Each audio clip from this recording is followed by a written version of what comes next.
이수연의 애프터 출발합니다. 어제에 이어서 오늘도 강한 상승장이 나오고 있는 국내 증시입니다. 손에 손잡고 선을 넘어서 코스피는 11월 초반에 5% 급등했을 때 고점을 단숨에 뛰어넘는 탄력이 오늘장에서 나타나고 있습니다.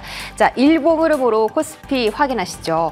오늘 0.8% 정도 상승 탄력을 보이고 있는 가운데 오늘 달러당 원화 가격이 장중에 1,284원대까지 밀려났습니다. 그러면서 외국인 수급도 오늘 좀 코스피에 계속 들어오는 모습이죠.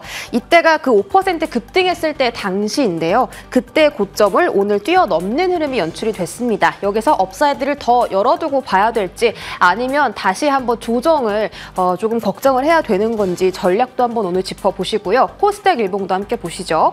코스닥은 아직까지는 고점을 넘기진 못했습니다만 5일선을 지지받으면서 최근 지수를 잘 횡보를 해주고 있는 모습이 연출이 되고 있습니다. 자, 수급적인 부분에서는 오늘 코스피, 코스닥이 좀 엇갈린 흐름입니다. 코스피 수급 보시면 외국인 기관의 동반 순매수가 들어오고 있죠. 외국인들은 지금 코스피 시장에서 최근에 전기전자 업종보다는 제조 업종에 조금 더 많은 매수폭을 키워가고 있고요. 아침보다도 매수폭이 조금 더 늘어난 상황입니다. 코스닥은 오늘 외인 기관의 동반 매도가 발생하고 있습니다. 외국인이 119억 원대, 기관은 1,000억 원대 매도고 기관은 오후장 들어서 매도폭이 늘어난 반면에 외국인은 오전장보다 매도폭이 줄어들었습니다. 그리고 선물시장에서 외국인이 6거래일 연속 순매수 행진을 이어나가고 있다라는 점도 참고해보시기 바라겠습니다.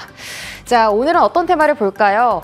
엔비디아 실적 발표를 앞두고 있습니다. 오늘 미국장에서 장이 끝나고 이제 실적이 발표가 되고 국내 장은 엔비디아 실적 발표 이후에 내일 개장을 하게 되겠죠.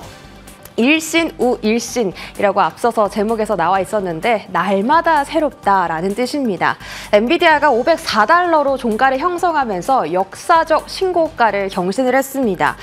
매출은 역시나 너무나 좋을 전망이에요. 3분기도 전분기 대비해서 18% 정도 올라갈 전망이고 4분기 매출도 3분기를 뛰어넘을 전망입니다. 그렇다면 우리는 어떤 곳에 포인트를 두고 봐야 될까?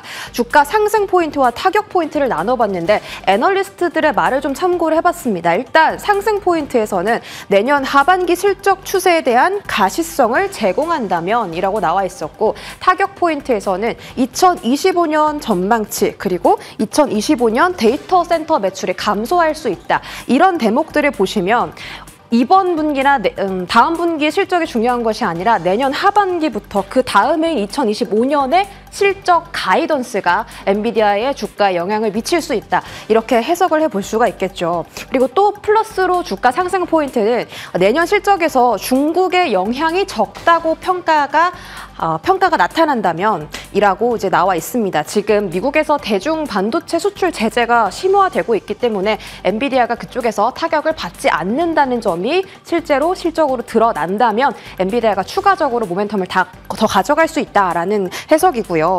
그리고 11월 15일 날 마이크로소프트에서 자체 개발 AI 칩을 발표를 했습니다. 마이아 100 이렇게 생긴 칩인데요. 지금 엔비디아가 너무 GPU 시장에서 독주를 하다 보니까 글로벌 공룡 빅테크 기업들이 너도 나도 AI 칩을 자체적으로 개발을 하고 있죠. 뭐 AMD부터 마이크로소프트, 구글 그리고 여러 또 다른 업체들이 계속 개발을 하고 있는데 아직까지는 엔비디아의 시장 점유율이 한 80에서 90% 정도 되기 때문에 다른 빅테크 기업들이 얼마나 빠르게 이 AI 칩의 점유율을 뺏어오느냐도 관전 포인트로 두시면 좋을 것 같습니다. 다음 화면 볼게요.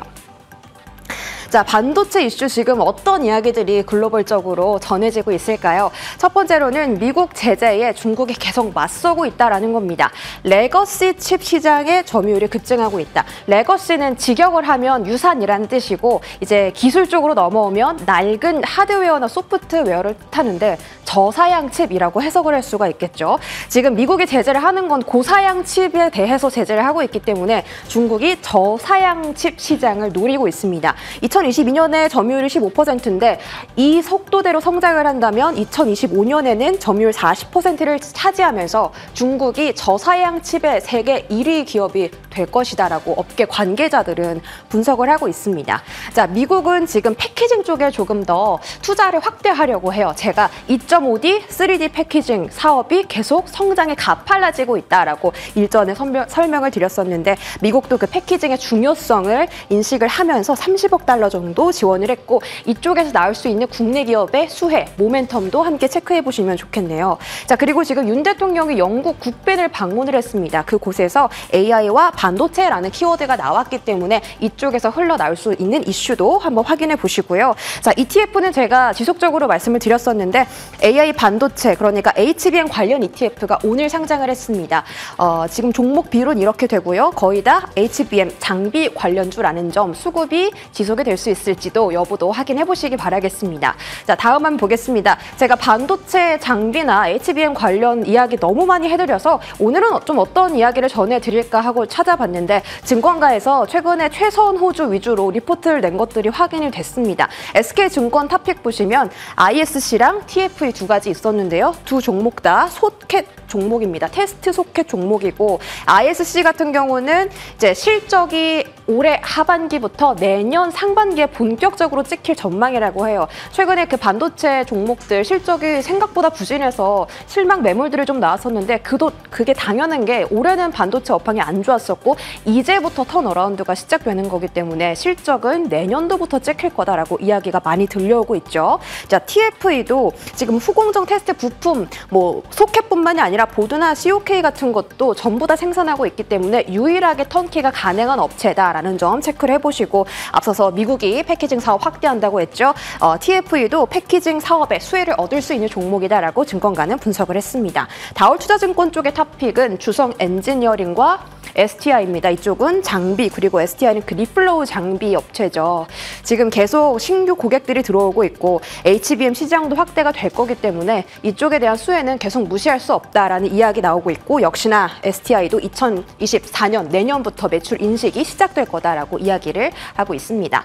자, 다음 화면 보시면 오늘은 AI 관련주가 또 시장의 시세를 받았습니다. 물론 아침에 시세를 받았다가 오후장에 상승분을 좀 반납하긴 했는데 마이크로소프트가 챗 GPT를 개발한 오픈 AI의 CEO 올트먼을 영입한다라는 소식에 시간의 장에서부터 AI 관련주들이 들썩들썩 거리기 시작했죠. 오늘 상승 탄력이 강했던 종목들도 있지만 오늘 리포트가 나온 쪽은 마음 AI 그리고 플리토고요. 오늘 아쉽게도 시세를 줬긴 했지만 상승분에 반납했습니다. 보시면 공통점이 마음 AI도 영업 손실이고 플리토도 영업 손실입니다. 앞서서 보신 반도체 하드웨어 쪽보다 소프트웨어 쪽은 아직까지 실적이 조금 부진하게 겪고 있기 때문에 실적이 좀 턴어라운드가 되는지 찍히는지에 따라서 주가 상승 모멘텀도 더 받을 수 있을 것으로 보이고요. 이쪽 종목들 자세하게 체크해 보시기 바라겠습니다. 자, 다음 테마 보겠습니다. 자, 교육주가 또 핫하게 움직이고 있죠. 아침부터 강하고 오후에도 강합니다. 물론 상승분에 반납한 종목도 있지만 대장주단 안에서는 탄력적인 움직임이 지속되고 있는 게 확인이 됐죠. 자, 교육 쪽은 그 정책 이야기가 꾸준하게 나오고 있어요. 내년에 총선을 앞두고 있어서 정치 테마 관련주도 움직이고 뭐 정책 관련주도 시장에서 집중을 받고 있는 시기입니다. 10월 달에 나왔던 이야기, 11월에 나왔던 이야기, 그리고 오늘은 뭐 의대의 수요조사 결과 발표가 나온다라고 하는데 이게 사실은 그 종목들을 이렇게까지 끌어올려줄 만한 대단한 정책인지는 잘 모르겠습니다만 지금 증시의 분위기가 그렇다라는 점을 좀 파악을 해두시면 좋을 것 같고요. 교육 테마 안에 있는데 움직이는 종목이 있습니다. 다음 화면 보시면 오픈롤이라는 종목이고요. 이거는 뭐 메가임즈나 YBM넷처럼 교육 사업을 하는 게 아니라 미니 인턴 서비스 플랫폼입니다. 구인구직 매칭해주는 그런 플랫폼이에요. 이것도 신규 상장주고 어제 상한가에 갔고 오늘 추가 상승이 나오고 있죠. 영업 손실, 영업 이익입니다. 영업 이익은 흑자리 유지를 하고 있고 매출액도 작년 동기 대비해서 38%나 늘어났어요. 그리고 최근에 뭐 소프트웨어 개발 업체 그리고 다른 업체들을 계속 인수를 하면서 AI 쪽 기술을 계속 개량해서 회사를 키워나갈 전망이라고 했습니다. 최근에 신규 상장주가 강하다. 어제 소개를 해드렸고 뭐 오늘도 역시나 많은 신규 상장주들이 움직였는데 이쪽이 교육에 대한 모멘텀을 받아가는 건지 신규 상장주 안에서 수급을 받아가는 건지는 조금 더 시간이 두고 지켜보시는 게 좋겠습니다. 자, 지금 시간대 교육주 스탁 한번 보시죠.